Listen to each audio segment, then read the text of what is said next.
Welcome to the Digital Forester Podcast, where we talk to foresters about how they are using digital technologies in their day-to-day forestry work. Hey, everybody. Welcome to the Digital Forester. Today, I'm joined by Bruce McArthur, CEO of Tesera Systems. Bruce, how are you doing today? Fantastic. You?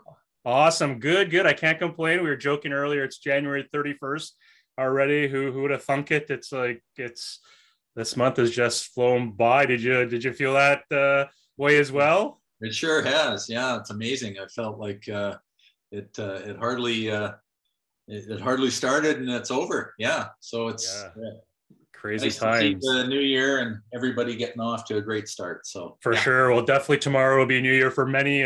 Chinese New Year, Year of the Tiger tomorrow. So definitely a new year for many. Where are we reaching you nowadays? I just never know where people are. Are they at home? Or are they somewhere else? Where are you calling in from today? Yeah, so I'm based just outside of Calgary in the foothills, in between Cochrane and Calgary. Nice. And we're a remote company, so we're spread right across from British Columbia all the way to Nova Scotia, and we have one person in Thailand actually. So so we're spread all over the place. Yeah. Wow, Thailand. We're gonna have to dig into that one. I'm curious to know how that works and how I could sign up. That sounds amazing. So maybe as we get into it, I always love to ask our guests, how did you get into forestry? Because looking, at your LinkedIn profile, undergrad in forestry, Tesera Systems, you've been leading it for over 24 years, but you're a trained forester, so like the space, and I think you're gonna have awesome. I know you'll have awesome insights. But maybe for our listeners, walk us through that journey of how you got into the space in the first place. Yeah, so I grew up in Vancouver, North Vancouver, actually, and my father at the time, he's since passed, but at the time he had a real close friend who was general manager of one of the sawmills in the Lower Mainland. And when I was 14 years old, I went down to knock on the door of this company and walked into the recruiter. Not even this individual, just it was a recruiter. And he said, "Are you 16?" I said, "Absolutely." And he said, "Well, when can you start?" And I said, "Well, I can start on cleanup," and gave me a hard hat. And then when I was 14 years old, I would take the bus over and work graveyard shifts on cleanup underneath the sawmills, cleaning all that stuff up. And I did that all the way through high school and then into university as well, when I started working out in the field as well for the same company. So, but it was interesting to get that initial sort of background, knowing how the sawmilling side of things worked. And that's very cool. So you're inside. Normally a lot of folks are like on the outside, but you started within the mill. So I'm dying to know, what was minimum wage like back in the day? Because when I was doing that work, I think I was like, I don't know, like $3 and something. $3 and change was union IWA wages. And that was a lot, man. I'll tell you, that was, you were living the high life. Oh yeah. I think in my day, when I was doing the McDonald's and Timmy's, and then I got to a restaurant, and when they said, "Hey, we're going to pay you $6 an hour," I thought I won the lottery. I was like, "Holy cow, this is awesome!" It's like, twice what I was making at McDonald's. It was great. So you worked in the mill and you stuck with it. So obviously it piqued an interest, and you stayed in province. I believe UBC is your alma mater.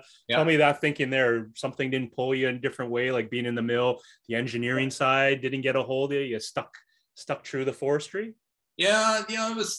I enjoyed hiking, and I enjoyed the woods and just being out on the landscape, and that growing up, our family home was in the forest in North Vancouver, just right in the trees, and used to go hiking up on Grouse Mountain. And lots of interest in ecology and forestry, and just kind of, I decided that forestry was sounded interesting and was something to try. And here we are a few years later. Yeah, a few years later, exactly. Now I'm curious, would you in your wildest dreams back when you were studying undergrad think you'd see, you know, buildings constructed with engineered wood on campus? Did you ever foresee that one coming on campus? You know, it's interesting. I've always thought that that sort of engineered wood products would take hold, and but it was great to see how people have embraced them and then used them in such different and creative ways. So UNBC was a great example as well. That's true, yeah, of how they used it there as well as UBC. So, but lots of different interesting buildings across British Columbia and Canada now, and internationally. Yeah, so it's fantastic to see. Yeah, for sure, absolutely. Yeah, UNBC, beautiful campus. Love the campus; it's gorgeous. So, thinking of your forestry career, maybe walk us through before we. Well, I don't know. Maybe do we jump right into Tesera? Because again, looking at your background, unless you know I missed a section, like was it straight out of school? Then you said, "Hey, I'm launching Tesera Systems, and here we go," or is there, you know, some industry, you know, paths that kind of got you to that point where you say, you know what, I'm going to be an entrepreneur and launch Tesera Systems? Maybe share some thoughts on that. Yeah. So, I mean, my background, I worked for a company called Crown Zellerbach, and worked, you know, as their sort of appraisals forester for quite a few years, and eventually was asked to become manager of forest economics at COFI for Coastal Council of Forest Industries, and from there I was asked to head up to the to NILS, the Northern Interior Lumber Sector, which I did, and was involved in, you know, forest policy, that sort of thing up there, and while up there was introduced to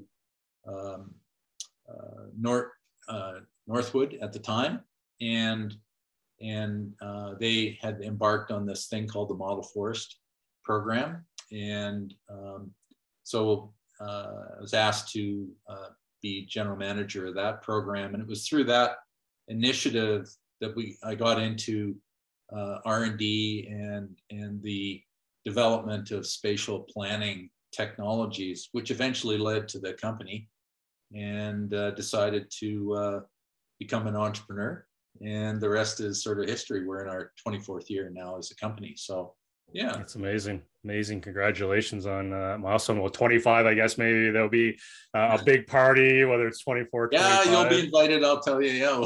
There you go. Yeah, looking forward to it. But no, hats off, you know, for people who haven't taken that entrepreneur path, you know, to get to 24, 25, that's an amazing feat, testament to your leadership and obviously doing something right and solving people's problems. So maybe from that point of view, for our listeners, walk us through who Tesera Systems is. You mentioned it's a remote first company. I'm also curious, you know, we'll digress, curious to see how the pandemic affected you, if it did at all. But maybe for our listeners, walk us through maybe the genesis, some of the cool things you were doing. Because again, I know I've crossed paths with you over the years, and it's not just forestry, there's some other really cool, innovative stuff you guys have built. So maybe walk us through, you know, how that journey started and where it is today. Sure. So leading off my previous comments about, you know, spatial planning tools and technologies, and the model forest, you know, there was quite a interest at the time. We'd be in the early 90s when geomatics was really in its infancy in many ways. Esri had just getting started, and companies like Hughes Aircraft and Esri and the various academia, the province, different interest groups all collaborated around developing of a technology, the development of a technology that could help support forecasting landscapes for all of these different multiple values, but also trying to understand what are those limits, what can work, what won't work, and how do we try to accommodate as much as possible, but also inform people about the limits to what is possible and why. So that led to the formation of the company. And fast forward a few years, the technology itself evolved with various types of platforms, and has, I think, provided really a means by which resource professionals globally now can take advantage of technology and improve the quality of outcomes at a scale that was not possible earlier on in our careers. And I realize I've jumped, a couple of decades forward, but really the quantum change that's happened is the fact that people now can use these technologies in innovative ways that was really limited to maybe some professors at university or some really smart PhDs that I'd look at with awe and wonder how they could possibly do these things or consider in their minds how it might be possible. But now with the advancements of compute, with cloud processing, with machine learning, with remote sensing, all of these things kind of coming together at a time where it's enabling companies like yourself, ourselves, others to be able to take advantage of them in unique and novel ways that helps our clients in ways that was not possible previously. Yeah, for sure. Yeah, that's a lot of game-changing technologies came about. Again, I chuckle when you say, when Esri was starting in the 90s. Yeah, it doesn't feel like that long ago, but I guess, it was still a few decades ago. I remember their early days. So maybe tell our listeners, I know you kind of teased at it, and I actually want to learn myself. I love doing this because I get to learn straight from the source. But Tesera has HRIS, high resolution inventory solution. Hopefully it's not HRIS, but HRIS. Maybe tell our listeners more about that, because I think that brings together, LiDAR, Earth observation, cloud, like pretty much every tech jargon you mentioned, and maybe describe what it is and how it came to be. Because even listening to you, like when we think about innovation, it's hard to get, the stuff in PhDs' brains and academia into like the layperson's hands. So maybe start off with HRIS. Give us the Sure. lowdown on what it is. Yeah. So what it is a means and a technology by which to produce a forest inventory that is reliable. Reliable in the context that it gives practitioners confidence that what they see digitally in a georeference database is representative of what is actually out there in the field. And that might sound simple, and it might sound like it's obvious, but in the past, historically, one of the things that I've had quite a few beers and conversations with colleagues such as yourself and others, that was always elusive.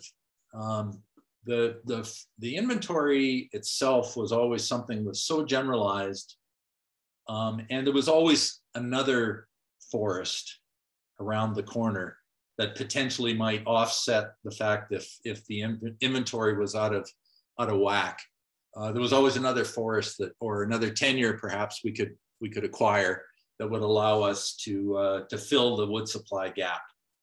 Come along environmental concerns and environmental organizations and the general public, people started asking more and more questions in the 80s about what sustainability meant, and people asked questions about the basis for sustainability and proving it, demonstrating it, and not just taking it for granted. And that caused, I think, practitioners a lot of angst because I can tell you from the foresters I know and just my knowledge of those historical inventories, they had weaknesses that were inherent. And they were partly due to the fact that the technology just had not matured to be able to improve the estimates that we somewhat take for granted now and expect.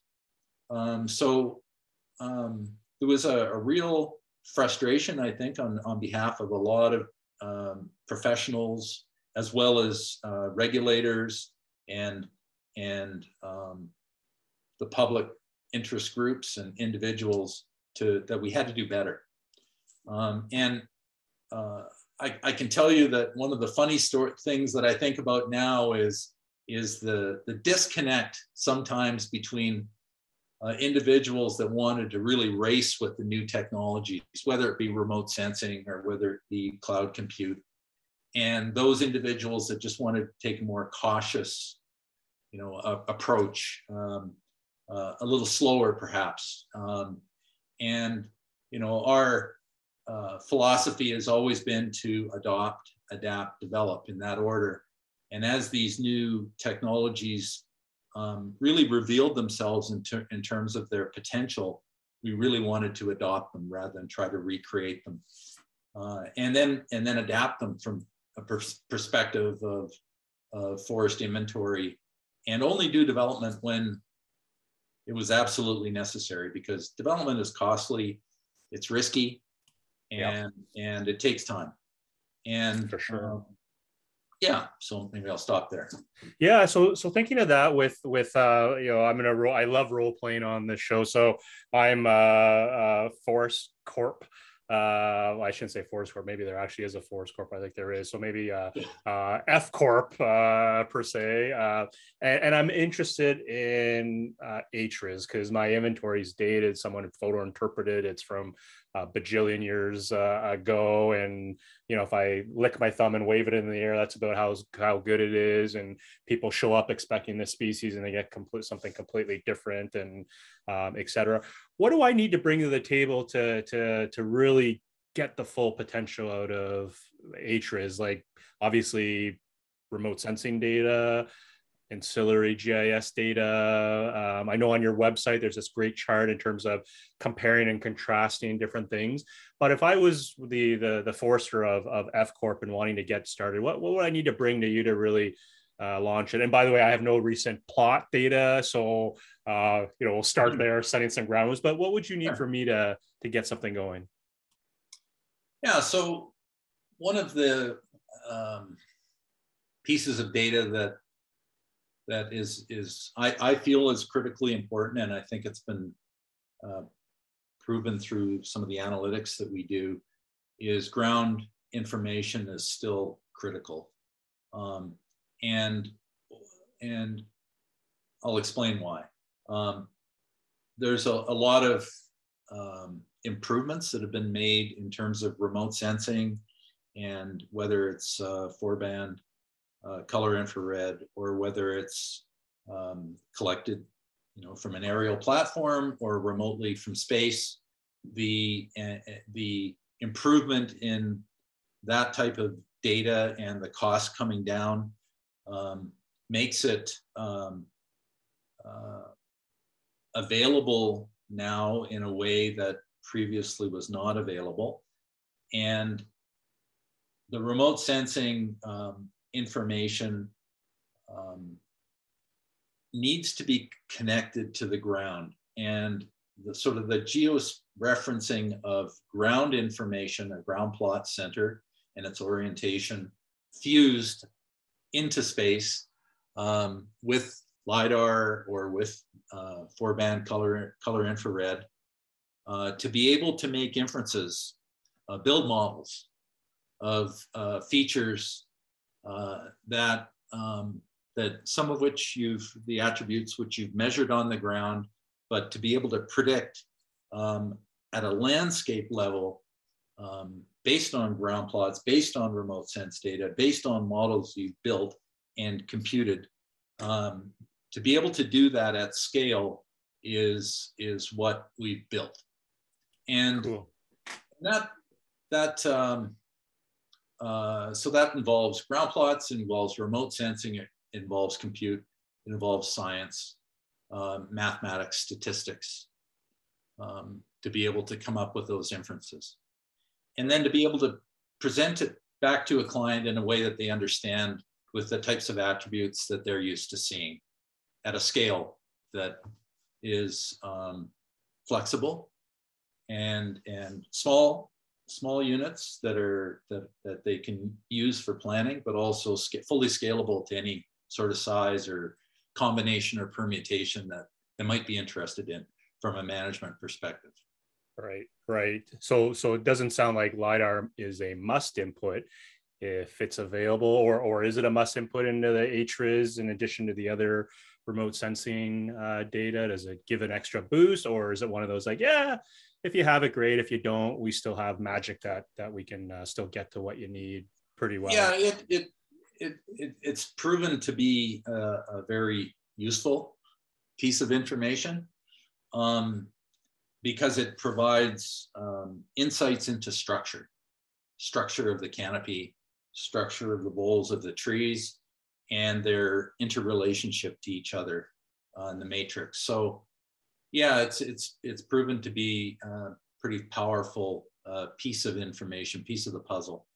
But there's other ways of making those types of or using different types of spectral imagery. For example, radar is a interesting technology that can be used and has benefits in many parts of the world. Where cloud cover is omnipresent. It's always there, virtually always there, and to be able to see through clouds and to make inferences as well is another piece of data that's I think increasingly used and useful for all sorts of predictions. Right. So this HRIS creates this Tesera forest inventory, and then as a user, smartphone, I can interact with it, web app, I can interact with it, both or any way. Choose how you want. Whether you want to pull in the services, along those web enabled, So and I think the other philosophy that we have is we recognize that the pace of technology is just exponential. So we don't want to tie our hands anymore, right? In terms of tying a client to a particular platform or tying our client to a particular piece of data. We want to remain and design our systems so that they're able to suck in and use whatever the next generation of data is. And that's I think an exciting opportunity for young foresters and young entrepreneurs that seeing the potential future. We don't want to tie ourselves to what it is today. Yeah, there's so much knowledge out there as long as you're willing to put the work, whether listening to a podcast as an example or just doing research. So I know, looking at some background info on Tesera Systems, I caught the comment of open source.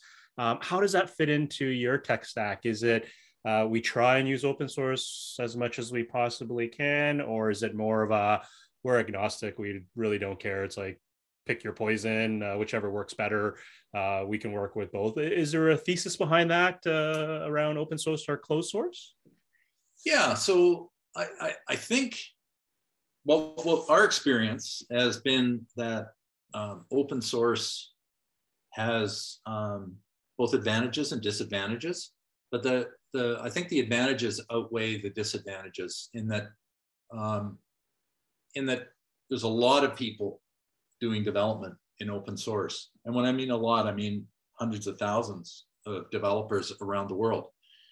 And by virtue of the sheer numbers and the sheer volume of work that's going on using open source technologies, a lot of capacity and capabilities are built in redundancies, lessons learned, and it enables us to be able to utilize the benefits of all of that knowledge and experience in designing our approaches, and designing our high resolution inventory solution in such a way that it gives us and our clients greater confidence that in the event that they have a question or they need to drill in to see a little deeper how things occur, we can provide that insight to them without any concern.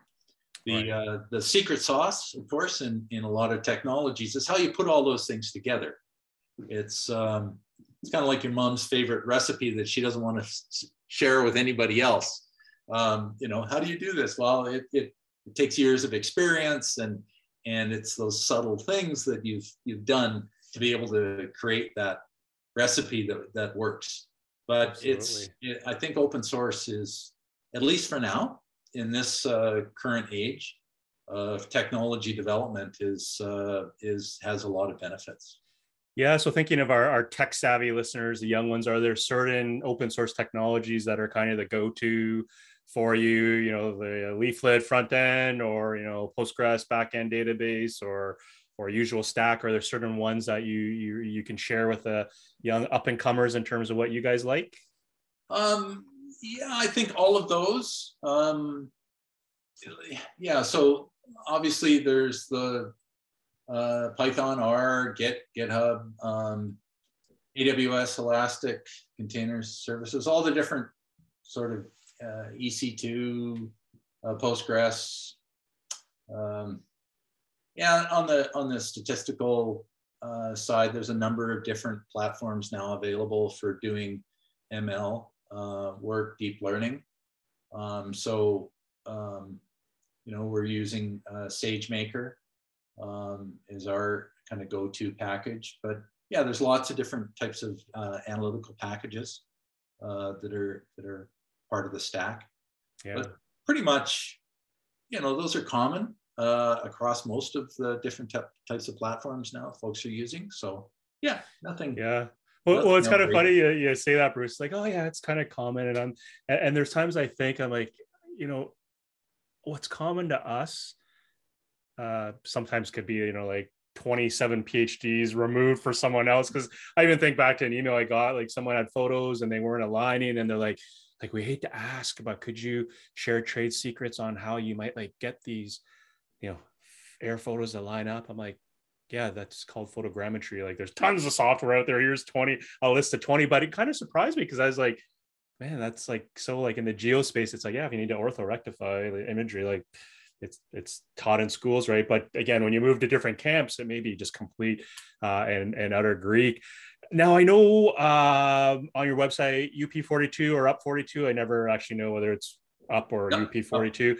Up 42 partnership, I believe I saw in a press release. What can you tell us about that relationship and what potential or where you see the world going? Yeah, so that came out of a competition that Airbus had, and we competed in and came in third in the world. Nice. And that sort of led to their relationship they formed with or this platform called Up42, and it's really a way to share your technologies with others in a online capacity, and for them to be able to take advantage of some of the scripts that you've written, and that can create follow-up business for your firm, and it's a way of just getting the message out about your company and what you do, and some of the cool features of what you've built, right? So it's a way to sort of carve off a couple of pieces and provide them for specific needs, use cases, and deliver those through a platform. So, and of course, they cover all sorts of diversity of types of business needs and use cases. Yeah, for sure, for sure. And thinking of the Tesera tech suite of offerings, if I'm correct, and I'm probably not going to say it, probably have to correct me, but there's some cool segmentation technology you guys have. Is it line LPSS, or fill in the blanks for me and tell me about what that is? Well, I mean, the automated segmentation is really, drawing lines on a map around things that are unique, and to try to come up with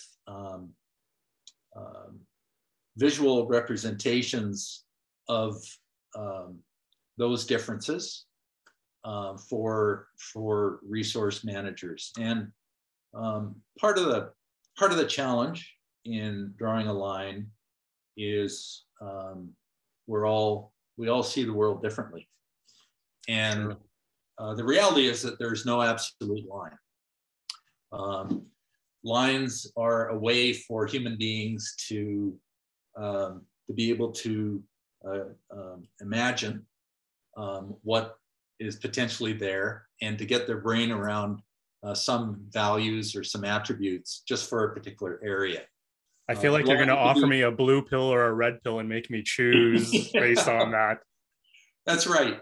Now, the beauty of technology and the way things are going is the dissolving of those lines, the dissolving, creating new lines, to be able to fully scale from a small, let's say, 0.1 of a hectare to millions of hectares.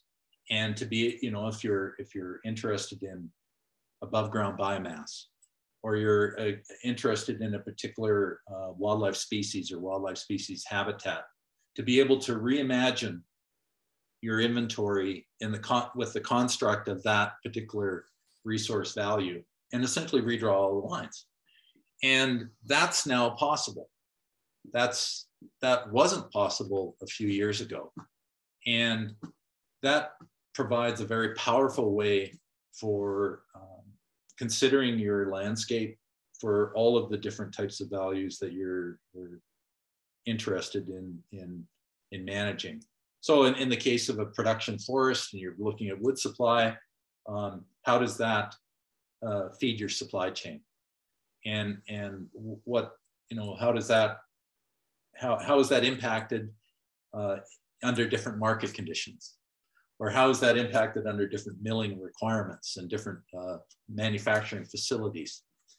And of course, the dynamics of your on the ground wood supply and how that's distributed or allocated or optimized or scheduled, those all become, that's all critically important and dependent on what's actually on the ground in your inventory. So in the past, the inventory was always the weakest link, I think, in a lot of technologies. And when I think of your technologies that you've produced, I think of how important it is, for all the way through a supply chain, to make sure that all the pieces that are dependent on each other are as accurate as possible. And I think probably one of the weakest pieces has been our forest inventory historically. And that's what we as a company have completely focused on. We're just focused on that one problem. Yeah. It's one problem, but it's a big one, and trying to affect change in the industry can be challenging. And maybe that's where I'm going to shift. I'm curious to get your thoughts, because you've been at this for quite a while, and as you noted, you've watched new technology come and some go, truthfully, at the same time. But thinking about foresters, and again, our listeners are like everywhere around the world, so different geographies, different jurisdictions, different types of forestry. But when we think about innovation, and you got something good, and it's way better than what we have now, what have you experienced to date in terms of the barriers that are really holding some folks from just jumping 2 feet in? Like sometimes you almost have to kick them off the ledge, right? Going like, this is good for you. It's like, we'll do a pilot, we'll do a scale up, et cetera. But at the end of the day, I'm still kicking you off the ledge because this is good for you. So in your experience, is there a set of patterns that you see consistently when you engage people around the world with your services that just, gee whiz, if we as a community could just all collectively get over it, we would just accelerate so much quicker? Yeah, I think it's the confidence in ourselves to be able to have a conversation like we're having with theoretically our competitors. I don't view it that way. I think there's a huge amount of work around the world to go on. I think Canada in particular has historically, we've probably held ourselves back by not embracing each other's strengths to the extent that we can. And you know, when I have an opportunity to talk up some of our competitors, I do, because we don't do everything. We don't want to do everything, and we can't do everything, quite frankly. So I think there's a real change in an opportunity for us to be able to collaborate in off of our own particular strengths in the global marketplace to really make a huge impact. And I think for me, the passion that keeps me going is the fact that I think sustainability is based on really good information. And it's based on good models, it's based on really good technologies, because I truly believe that resource managers want to make the best decision for their clients, but also for their companies and for their countries and the world. And I think the only thing that's really holding us back is having connections between all of these really good technologies, data that's available, making it available in such a way that people can afford to use it and incorporate it seamlessly and produce results that can be delivered to clients that they understand. And to be able to do that efficiently, consistently, in ways that that different clients require, and is really the I think the opportunity. Yeah, both a challenge and an opportunity. Absolutely. Well, you know, I've learned maybe I have enough arrows in my back, but you know, sometimes partnering makes you go a heck of a lot faster than trying to go it alone. And on top of that, your comment, you know, at least stateside, you know, they're bullish on everything and happy to, you know, drive into the wall 1,000 miles per hour and pick themselves up. And sometimes as us Canadians, it's almost like we're too polite, like, oh, I'm sorry, Bruce. It's like, you go ahead and try and crush me. Oh, no, you go ahead. And like, and then we're both dancing and then people are like, what the heck's going on with these people? Like, fix my problem, solve my problem. And so sometimes I think, you know, that Canadianism gets in our ways, despite maybe not acknowledging it. Now, global presence. You guys work globally. What are some of the countries you work in today? I know at one point I was excited to catch up in Chile with you, because I know you guys were going on the training mission, and I feel it was Expo Corma. I kind of gave them a tagline, you know, the conference that never happened, because I think it was supposed to happen in 2019, then there was civil unrest. But then pandemic hit, it got rescheduled a bajillion times. I felt bad for the organizers, because I was like, you know, at some point just cancel the damn thing, and then at least you can start, you know, another year. But that was one that was just an odd one. But maybe for our listeners, share with us some of the geographies you work in, because obviously you mentioned someone is remote in Thailand. Is that work driven or just personal life? But what are some of the countries that you're working in now, so our listeners who might be from there know to reach out? Yeah, so in Latin America, a number of different countries down there, and Brazil, we've had a presence working with a partner there, and across Canada, obviously, and the U.S. And Europe, and also South Africa. So yeah, a range of different projects and different parts of the world. We've really, one of our, I guess our philosophies is we don't want to replicate what works already. So there's a lot of companies that for instance, do timber cruising. So we've developed the methodologies and the protocols and the standards for cruising, and we've done a lot of work in the LiDAR and the color infrared and setting the standards for data acquisition. So we don't have planes, we don't have tons of people. We have a really small group. We're very small, but we're mighty. And part of our philosophy is that we try to use the expertise that exists in these different forests and these different regions and these different communities to the max. And we work with them to help them understand what needs to be done and how to collect that data and then incorporate it into what we do. So that allows us to move relatively seamlessly around the world and work with different players without any technical barrier. Yeah, that's very cool. And so you mentioned at the start, remote first company. So I'm guessing when the pandemic kicked in, like it was not even a speed bump for you, not even a blip. It was just keep trucking. I shouldn't say trucking. There's a protest in Ottawa now with the truckers. But anyhow, it sounds like it was just like didn't really phase the Tesera team. It was just, hey, business as usual. Keep working away. I've not found a company to date, and anyone listening to this that can find an earlier company, but we went remote about over 15 years ago. Wow. And so we had about 30 servers in Cochrane, and we were I can remember going at normally the servers would fail about 2 o'clock in the morning on a Sunday morning, and the process, and I would be down. It was never during the week; it was always on a weekend, and have to go down there and swap out a hard drive and start up a process again. But when cloud became more available, we were early adopters, and same as I mentioned, remote, and we sold our office and became completely virtual, and that's really allowed us to sort of engage globally without any barrier whatsoever. It's quite it's quite nice to not to have that physical office that you have to feel like you have to go into. But it takes a certain discipline to work remotely and to work with your colleagues that way. But yeah, we really do as a tight team. We really enjoy it.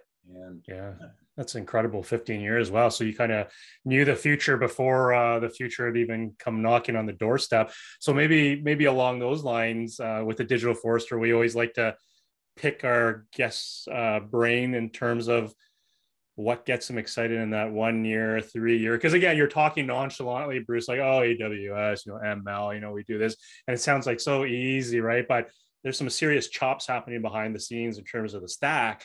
So from a technology side, even though you're kind of like, yeah, we're going with the flow, like you guys know this stuff. So thinking of 1 year, 3 year, what gets you excited? You're 24 going on 25 year, you've seen things come and go, the hype cycle, some that was just complete and utter nonsense that went away. What's getting you excited, keeping you up, getting you up each day in the next 1 to 3 year high timelines? Yeah, so we're currently focused on complete automation. Your listeners may or may not know this, but many of the steps involved in producing a forest inventory often are fairly discrete steps. And when those discrete steps require you to finish a step and then do the QA and then feed that into the next process. And there are many of them. And to be able to seamlessly run through all of those steps from start to finish to produce an inventory is kind of like the holy grail of forest inventory. At least that in my mind, I think of it that way. And so we've been embarked over the last year or so on completing that process, at least as it is today, recognizing that technology will continue to change and evolve.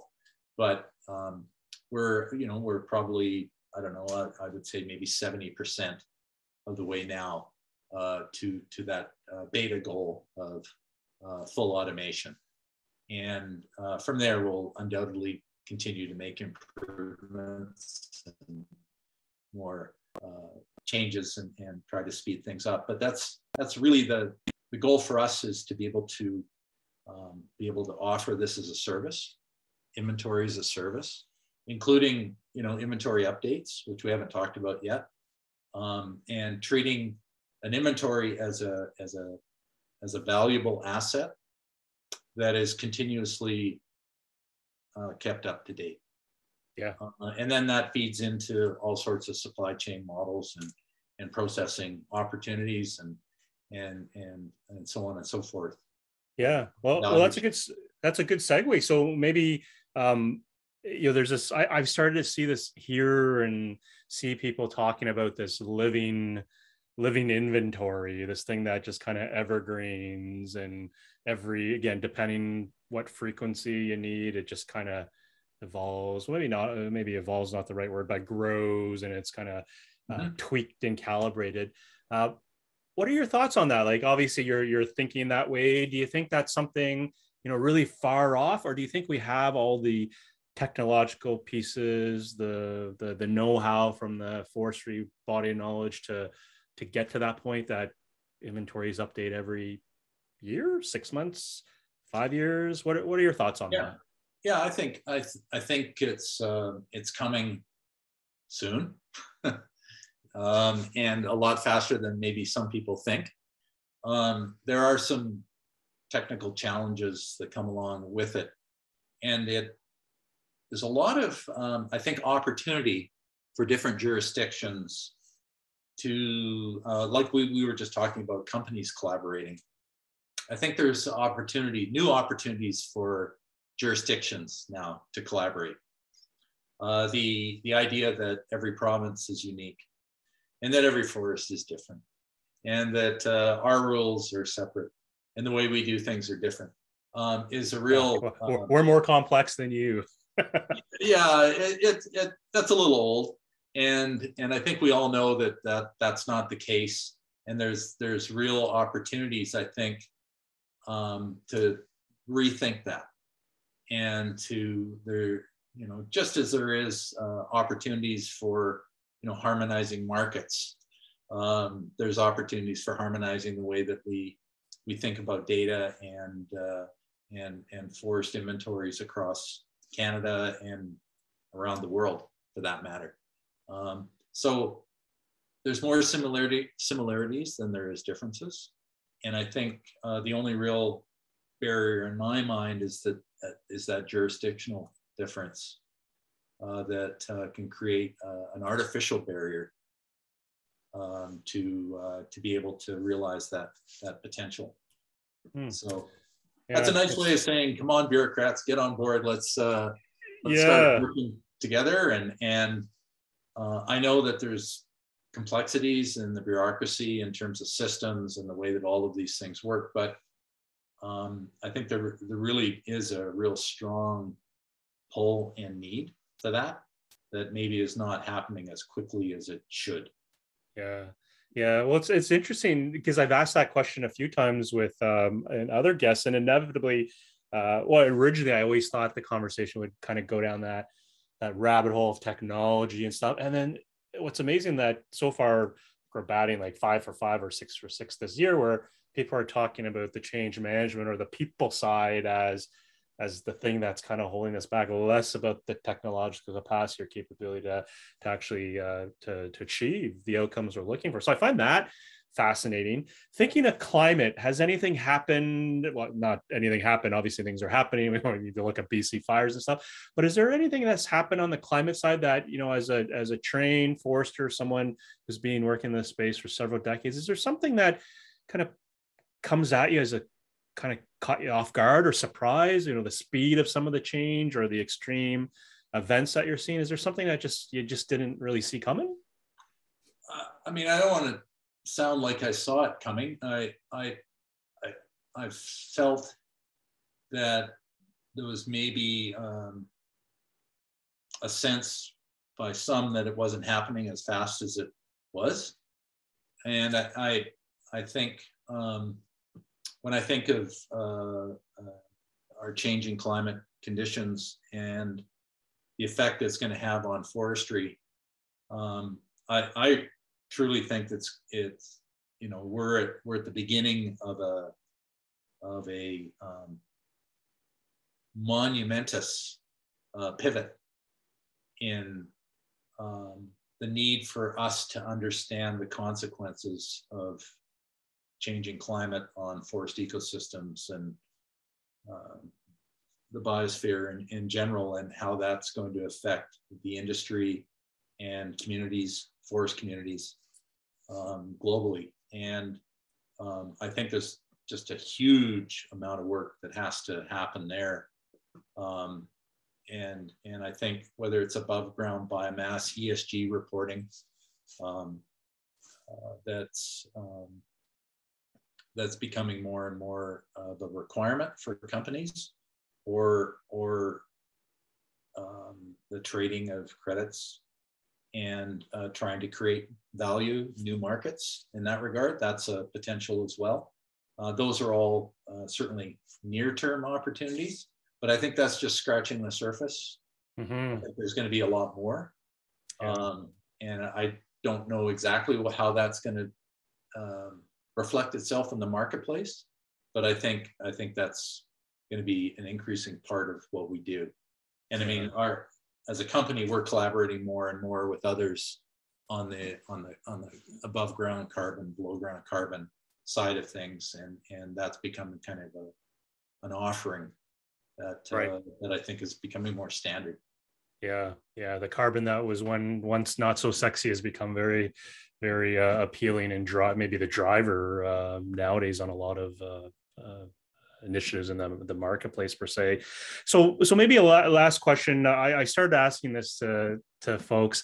If you're to look back, you've been in technology, you've been developing cool systems, and again, we got HRIS, we've got other technologies at play. If you're to look back to young Bruce, you're coming out of the mill and heading to UBC, is there based on what you know today and forestry technology or whatever that it may be, is there a pro tip you would give yourself per se?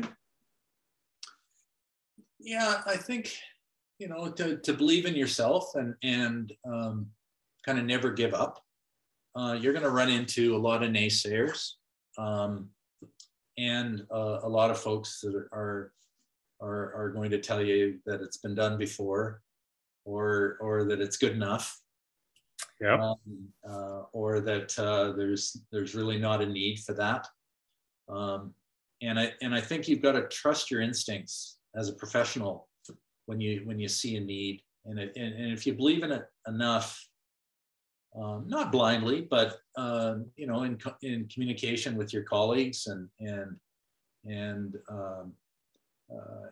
others, it does take time. It takes a long time and commitment. Some people are amazing and able to do it in a heartbeat, and to be able to turn a technology into $1 billion company in a year or less. Most of us, I think, are not gifted that way. It's going to take longer, and you've got to stick with it. You got to have the stick-to-itiveness to hang in there and work with your colleagues and work as a team. And that's probably the biggest message I would send, or lesson that I've learned, is don't expect it to happen quickly. Yeah, that's awesome advice. And again, kudos to you and Tesera Systems, 24 years and 25, because stats wise, most startups are, gone after a year, right? And to make 3 years, it's like, that's even an exception. And to get beyond, 5, that's even an exceptional type of thing. So, getting past 2 decades, you're obviously doing right and trusting your gut and holding the course. So the last question I have is folks who want to learn more about what Tesera does, your solutions, what's the best way they can get a hold of you as we wind down? Are you LinkedIn, Facebook, or what are you? Is it just good old email or website? What's the best way people could get a hold of you, Bruce? The website, email, and I'm even available on the phone. So, but you can reach us through most of those platforms. And and the website's teserasystems.com. Tesera.com. Tesera.com. Yeah. And email. Tesera.com. Yeah. Yeah. And email Bruce. It's Bruce.McArthur, spelled just like the general. MacArthur at Tesera.com. Happy to answer any questions and connect with new folks. So yeah. There you go. Well, digital foresters out there, we've been joined by Bruce McArthur, CEO of Tesera Systems. So there you have it. You've got, check out the website. You've got his email. As times I chuckle, some people are like, oh, it's like, what's the big deal with the email? It's like, hey, sometimes it's really hard to find the CEO's email out there and just reach out directly. So you just heard it on this episode. So please reach out, learn more about what they're doing around the world. It's super cool. I love watching it. So Bruce, thanks so much for joining. As I said, we'll connect one of these days. It's it's sooner, hopefully 2022. I say this in part jest, but in seriousness as well. I think Canadians have something to offer, and yeah, it's our time to kind of maybe own the podium and kind of come together and figure out what we can do, not just here, but elsewhere outside of our country. So thanks so much for joining. I appreciate it. Thanks, Kevin, and all the best. And thanks very much for doing this podcast. It's great. Sure. Awesome.